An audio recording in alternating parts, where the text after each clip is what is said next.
여러분은 일을 하거나 무언가에 집중할 때 음악을 틀고 하시진 않나요? 설거지할 때, 청소할 때, 혹은 긴 글을 쓸 때도 음악이 있으면 일의 집중도와 효율이 올라가죠. 우리의 조상들도 이런 노동요와 늘 함께했다는 것을 아시나요? 오늘날 우리가 음악을 들으며 일을 하듯 예전 사람들도 노래로 힘을 모았습니다. 그 중에서도 농사를 지으며 부른 노래를 농요라고 하는데요. 그렇다면 농요는 어디에 있었을까요? 이곳은 전라북도 김제시의 벽골제, 삼국시대에 축조된 우리나라 최대 규모의 저수지 제방으로 한국 농경사에 살아있는 증거입니다. 한반도 농경 문명의 핵심 거점이었던 김제. 한때 농요가 들려오던 들판은 지금 점점 조용해지고 있습니다. 농사짓는 인구는 줄어들고 시골 거리에는 빈집이 즐비합니다. 이제 농요는 박물관에서만 볼 수 있는 유물이 되어버린 걸까요? 다행히 지자체에서는 이러한 무형유산을 지키기 위해 전승단체를 발굴하고 지원하고 있었습니다. 우리는 그중 김제시에서 전래되고 있는 고유의 농요를 지키는 단체를 알게 되었고 그분들을 만나러 가보았습니다. 이곳은 김제시 만경읍 대동리. 그분들은 이곳에서 모내기 시연을 하고 있었습니다. 마치 조선시대로 시간여행을 한 것 같은 느낌인데요. 그런데 김만경 외에 밑들 노래? 이름이 생소합니다. 이쪽 지역의 평야를 김만경, 옛날에 이제 징계맹계, 징계맹계 평야라고 했는데 옛날에 이제 그 논을 이렇게 말할 때 한 뱀이, 두 뱀이, 뭐 세 뱀이 이렇게 말을 했었어요, 논을. 근데 이제 그 뱀이란 말이 그 외미로 이렇게 변하면서 위뱀이, 그게 이제 위애미로 바뀌었어요. 그래서 이제 저희 이제 전해오는 그 농요 들소리를 김만경 위애미들 노래 이제 이렇게 부르고 있어요. 만경, 김제시 만경읍 대동리라는 마을이 있거든요. 그 밑에 소동리라는 마을이 있는데 그 소동리 마을에서 태어난 그 이부휘라는 어르신이 계셨는데 그분이 이 그 김제 만경 농요 이 김만경 외미들 노래를 전승을 해오셨었어요. 그분을 알게 돼가지고 이제는 대한민국의 제일 큰 곡창지대거든요. 다른 지역의 농요들은 무형유산, 옛날 말로 문화재로 등록도 많이 되고 했는데 정작 김제란 지역의 농요는 왜 이렇게 무관심 해오고 지금까지 전승하는 분들도 거의 없고 왜 이렇게 됐는가 이런 게 참 의구심이 가더라고요. 선생님 말씀대로 우리나라에는 다양한 농요가 문화재로 등록되어 있지만 김제 지역 농요는 박보현 선생님이 직접 요청해 2024년에야 무형유산 단체 종목을 인정받게 되었습니다. 일단 김제 농요는 농사를 시작하는 부분부터 끝나는 부분까지의 모든 노래가 다 있어요. 그 논을 끼밀 때 부르는 노래부터 모 심을 때 부르는 노래, 그 다음에 김내기 할 때 첫 번째 김내기, 두 번째 김내기, 세 번째 김내기 할 때 부르는 노래, 그 다음에 이제 장원질 노래, 그 다음에 이제 가을부터 별을 베는 노래, 마을로 들어갈 때 부르는 등심 노래, 그 다음에 개상질, 별을 털 때 개상질, 그 다음에 방아 찢는 노래, 이와 같이 이제 처음부터 끝까지 노래가 다 있어요.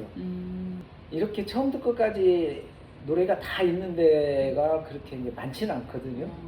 처음부터 끝까지 모든 노래가 다 있는 게 이제 우리 김제 농요라고 볼 수 있어요.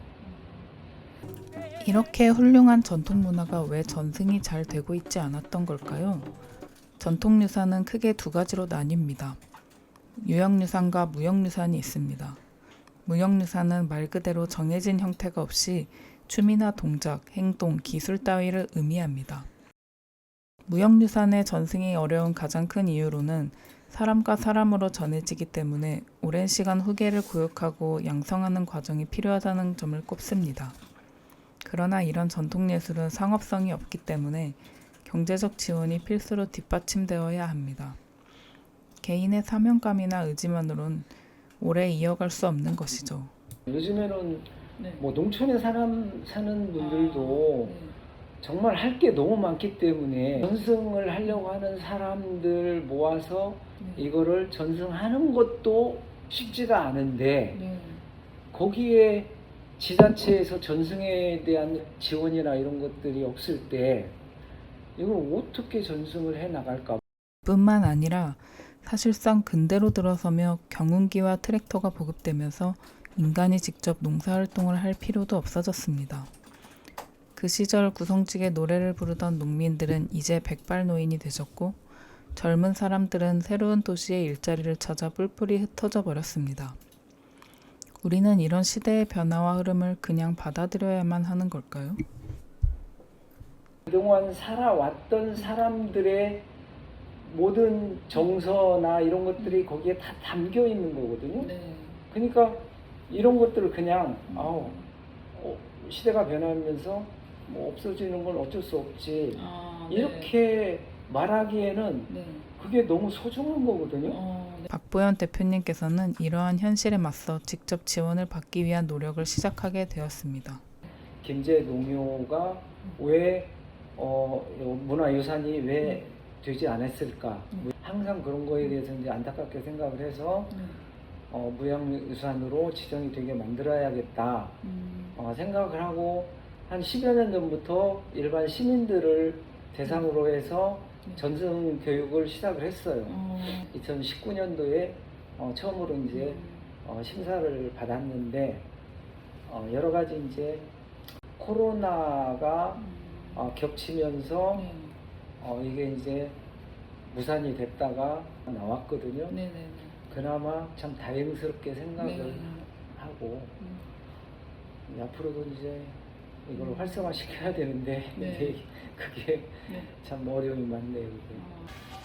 제가 그냥 단적으로 수치상으로만 얘기를 했을 때 국가무형유산에 이제 단체 종목 농요가 있어요. 그러면은 국가무형유산이든 도무형유산이든 하는 건 똑같아요. 인원도 다 수십 명의 사람들이 필요하고 하는 것도 똑같아요. 근데 국가무형유산은 그나마 지금 한 달에 단체 종목일 경우에 전승 지원금이 한 달에 590만 원이 지원이 되는데 우리 전라도 무형유 단체 종목은 100만 원 지원이 돼요. 그러면은 그걸 가지고 수십 명의 사람들이 어떻게 이걸 전승을 해 나갈까? 개인도 100만 원, 단체도 100만 원 똑같아요. 이거를 직업으로 생각을 하고 갈 수 있게 여건을 만들어 줘야 되잖아요. 특히 젊은 사람들이 뭘 보고 이거를 해 나갈 것인가 생각하면은 답답하고 희망이 없죠. 결국에는 이게 상업성이 부족하잖아요. 상업성이 많지가 않기 때문에 특히 요즘 시대에 이거를 좀 육성을 할 필요가 있고 시민들이 볼 수 있게 그런 기회를 만들어줄 필요가 있다고 생각하거든요. 아니면 이제 다 어떻게 되면 이게 이제 박물관화가 돼버리는 거죠. 하는 사람도 없고 이렇게 찾는 사람도 없고 그러니까 그런 부분을 이제 국가든지 지자체에서 정책적으로 이제 관심이나 지원을 할 필요가 있는 거죠. 대표님과의 대화를 통해 오랜 시간 적절한 지원을 받지 못하고 열정만으로 단체를 이끌어 오시면서 쌓인 피로감이 느껴지는 것 같았습니다. 지금 우리한테 어떤 돈이 돼서 그러니까 물질적으로 뭐가 있어서 우리가 지금 해나가는 것이 아니라 누군가는 이거를 해야 되기 때문에 해야 된다고 생각을 하기 때문에 이걸 지금 해나가고 있는 거거든요. 이러한 상황은 과연 김제만의 문제일까요? 문화재 등록 기준으로 구전 민요 분야는 전체의 15%로 적지 않은 비중을 차지하고 있습니다. 국내에 민요를 전승하는 단체는 많지만 인구 소멸, 지역 불균형, 노령화 등 다양한 사회 문제로 전승 빈도는 현저히 줄어들고 있습니다. 그렇다면 좀 더 시야를 넓혀 세계는 어떨까요? 유네스코 세계문화유산의 민요 분야를 살펴보던 중 눈에 띄는 것이 있었습니다. 그것은 바로 일본의 논농사 노래가 유네스코 인류무형문화유산에 등재되어 있었는데요. 문득 옆나라 일본은 우리와 어떻게 다른지 궁금해졌습니다. 마침 박보현 선생님께서는 일본과 문화 교류를 위해 지난해부터 이 단체와 접선을 시도하고 있었습니다. 기회를 틈타 미부노 하나타우의 민속문화제 일정에 맞춰 박보현 선생님과 함께 히로시마 미부마을에 찾아왔습니다. 이곳에서도 전통 방식의 모내기 시연과 노래 가락을 전승하고 있었는데요. 이 공연을 보기 위해 각지에서 많은 관광객들이 찾아옵니다. 그 당시 복식, 악기는 물론 동물까지 동원된 화려한 퍼포먼스입니다. この耳の花田植えはもう昭和になって日本でいう昭和になってからずっと継続してきてるわけなんですよ、この地域でね。で、毎年この時期になったら花田植えを披露してくれるんだけども、そのためのバックアップは我々がバックアップをするんだけどね。そうしあってこの身分の花田植え、この地域、広島県、岡山県、この辺にはねこの花田植えのがいまだに残ってるんだけども、この身分の花田植えが一番規模が大きい。中世に遡ると宮島さんの荘園だったわけなんですよね。ですから宮島さんに奉納するお米をたくさん作ってる。だからこのエリアは確かに米どころというかね、米作りが大変盛んであったというのは、いわゆる宮島さんの荘園としてこの地域がもともとあった。 한국의 농유는 농사의 과정이나 서민들의 애환을 노래하는데요. 노동의 삶의 모습이 뚜렷한 반면 일본의 경우는 격식을 갖추고 농사의 신을 맞이한다는 점에서 제의적인 성격이 두드러졌습니다. 三倍さんはね、確かにいわゆる神様、農業の神様をその三倍さんの式によって田植えが始まるというのは、その笹原岳により飛来神であるとこの農業の神様をお迎えをすると。だから三倍さんはある意味神様というかね、そういう他の神様を代表して歌を、その他の神様の代わりに三倍さんが指揮を執って田植えを進めていくという。 그렇다면 어떻게 유네스코 인류무형유산에 등재된 것일까요? ですかね。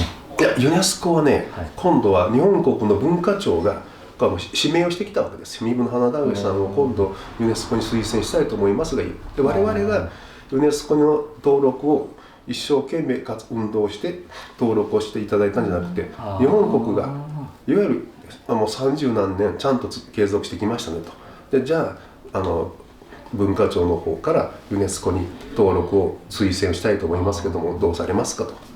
あったらそれはありがたいことですからお受けしますということで、ですからユネスコの登録にね、その苦労というのはまだなかったです。 보존회와 악단, 지역민들의 노력이 결실이 되는 순간이었을 것 같습니다.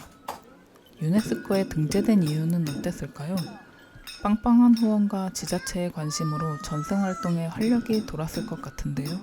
それまではこの小さな身分というエリアだけでこの郊外支えてきたんだけども、もうユネスコに登録となったらもう一応このエリアだけで支えきれないということで、町の行政の方にも支援をお願いしますと。であとはこのエリアのいわゆる我々のような商工会員っていうんだけども、商工業者にも資金的なバックアップ、協賛金をお願いしましょうと。いわゆる登録されたからこれからの継続のためには小さなこの身分というエリアだけで支えるのは難しいから、行政支援といわゆる広く協賛金を募るという我々は商工会員というんだけど、商工会員の協力を広く支援をお願いしたと。でそれはねやっぱり今に続くんですけども、ですからそれ以前から比べたらね、経費ももちろん経費負担をその辺でバックアップをしてもらうようになったというのがね、ですからいわゆる出演料で入場料を取ってお客さんからお金をもらうわけでないんでね。ですから資金的な援助がまず必要なわけですよね。ですから出演料を払ったりとか、今の会場を作る経費とかっていうのは大変なお金がかかるんですよ。でそれを今までは身分の地域だけでやってきたんだけども、それをちょっと難しいだろうということで、来場者も増えたということもあるんですけどね。だから行政支援と経済的なバックアップ、経済団体の支援をお願いしますということで、それは皆さん快く受け入れてもらえたんでね。 지역민들의 자발적인 관심과 협조, 순조로운 후원 단체 모집, 유네스코 등재라는 쾌거까지 이 전통을 이어오는 데 자부심이 느껴집니다. 그런데 왜 이렇게까지 자발적으로 노력하시는 걸까요? 昔のねこの身分の花田植えがねたくさんの人がね見に来られたんですよ。その田植えをね。でこの地域はもともと一つの商店街としてお店がたくさんあったと。でその商店街にお客さんを集めるためにこの花田植えをやるとたくさんの人がもうこの近隣から集まってということはこの商店街で物が売れるわけですよ。ですからだから一生懸命商店街の人間がその田植えをねやろうでそうすればお客さんがいっぱい見に来てくれる。そうするとうちの物が売れるという経済活動とこの花田植えの公開がねリンクしてたわけですよ。だから今もって地域の商工会が一生懸命この公開を継続するためにやって、それで来場者がたくさん来てくれたら物も売れるじゃないけどね、そういうのがね。 지역 주민들의 전통으로 시작된 이 보존 활동은 이제 단순한 전통문화예술의 재현을 넘어 지역 경제를 살리고 선순환 구조를 만들어가고 있습니다. 박보현 선생님이 일본에 오시기 전 미리 협의하여 한국 풍물단도 공연을 할 수 있도록 선뜻 거리와 무대를 내주셨습니다. 김만경 웨이미트르 우다 보존会の皆様です。どうぞ大きな拍手でお迎えください。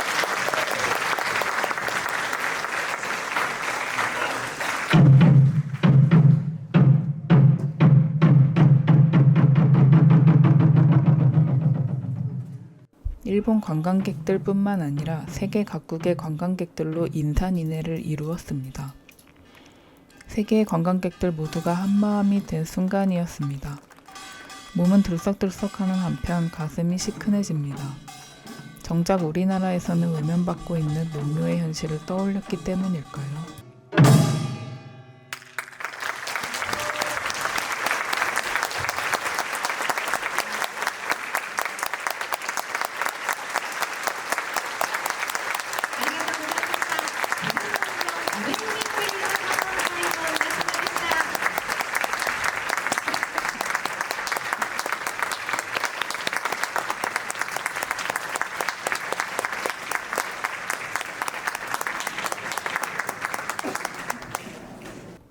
다시 농요로 돌아와 보겠습니다.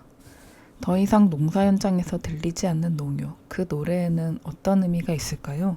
이 농요 자체가 어떻게 보면 옛날에는 지금에 말하면은 대중가요의 역할을 했던 것 같아요. 사람과 사람들을 서로 이렇게 연결하는 이 매개체 역할을 했던 게 바로 이 농요였던 것 같아요. 当時はね田植えは単なる田植えな農作業なわけじゃない、でその周りでお囃子をする、太鼓を叩く、笛を吹くというのは、ね、一つの今度は娯楽の要素だったみたい、芸能として捉えて、で田んぼで田植えをしている人を周りの人がお囃子をする、そういう意味でね、田植えは大変重労働なんだけども、その周りで太鼓を叩いたり笛を吹いたりしながら囃子とで囃子だとかいう呼ばれ方もするわけですよ。 옛날 사람들에게 농사가 먹고 사는 것 이상이었다는 것은 자명한 것 같습니다. 두 분들은 어떤 동력으로 이 활동을 이어나가고 있는지 문득 궁금해졌습니다. 내 안에 잠재해 있던 것 같아요. 왜냐면은 물질적으로 뭐 돌아오는 게 있고 뭐 이래서 한 건 아니고 이제 제가 우리 전통의 예술 쪽에 관심이 있고 여기에 이제 애정이 있다 보니까 그런 걸 해왔는데 いわゆるこのエリアだけじゃなくても全国的にもうその認知をされたわけだから、いわゆる商店街が儲かるとかどうこうじゃなくて、それだけの皆さんに認知された以上でやっぱ継続をちゃんとした形で続けなくてはいけない話です。 마지막으로 두 분께 이 전생 활동을 통해서 이루고 싶은 비전이 있으신지 여쭈어 보았습니다. ずっと継続していくことが一番の目標というかね、継続が困難にならないようになんとか次の世代につなげてほしいなっていうのが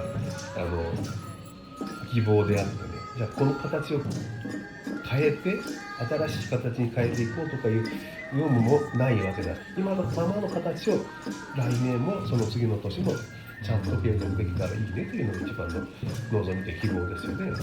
일단은 희망하는 거는 그래도 열심히 이렇게 해 나가는 만큼 아까 말한 대로 좀 지자체에서 관심을 가지고 지원도 좀 해주고 이렇게 하는 것이고 이 농경문화의 어떤 중심이 돼서 동아시아 농경문화 페스티벌을 우리 전라도의 김제에 벽골제가 있는 이 지역에서 그런 페스티벌을 하고 싶어요.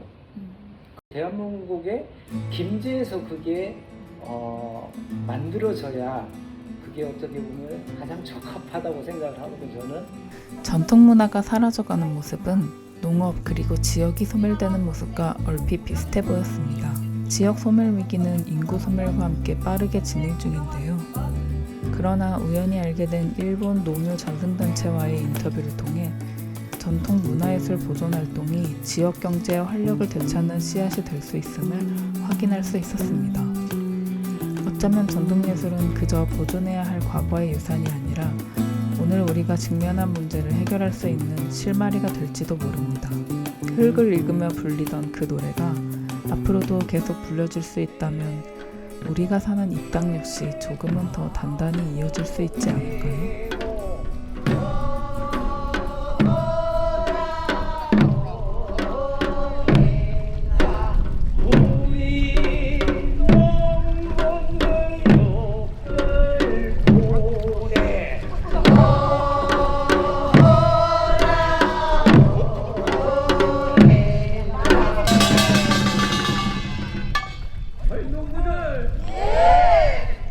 우리가 힘들게 오늘 잘 뛰어나는데 우리 이제 뭐를 한번 힘내보세. 그래!